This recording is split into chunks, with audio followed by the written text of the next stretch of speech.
The idea of making a heel referee, I think, is brilliant. Whose idea was this to make you exclusively the NWO referee?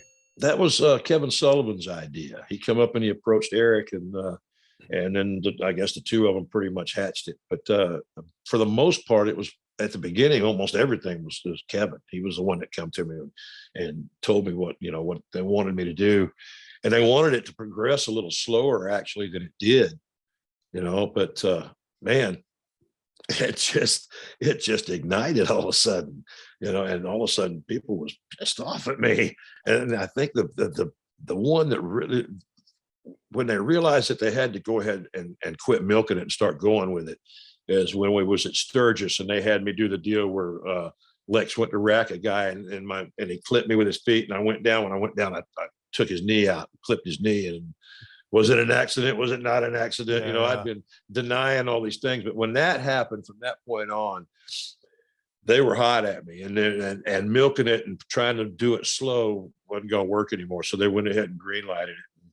And man, I ended up getting some heat out of that thing. That was a lot of fun. That was probably the most fun I had in the business. Other than when you're learning and beginning your beginning working stages as you're becoming a wrestler, that's awesome fun too. Don't get me wrong, but as far as when being in an international company, when it becomes pretty much all about business, that was the most fun that I had working for big companies. anytime that you got on the mic and you got to cut a promo, it was so good because the crowd Thank hated you. you so much. Thank you, man. That was fun too, because they didn't put me into a box with my promos. They come up to me and they would give me bullet points that they wanted me to get over. Okay, say this, this, and this. Just work that into your deal.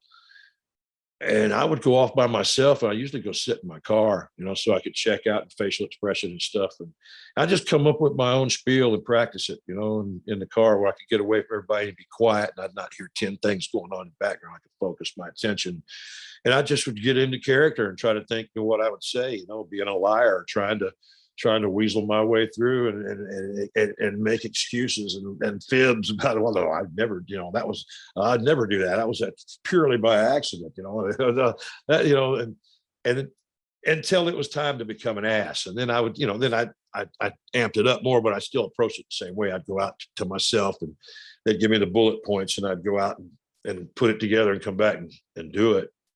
But like nowadays, they give these kids these big long scripts, and they have to read it and remember it, and they practice it over and over before the show. And my promos would have sucked if I'd hadn't done it that way, honestly, because I wouldn't have had the feel, I wouldn't have had the emotion. It wouldn't have been me. There was a little part of me in the other, in the Nick Patrick character that may let me be able to deliver, and otherwise you're just, and you can see it in a lot of these kids' eyes too. Some of them are very good at it, but when it's the greener kids, you can tell that their wheels are turning. They're trying to think of what the next line is instead of getting that real facial expression that could have got that point across. Because your promos are as important with body language and facial expression as your work is.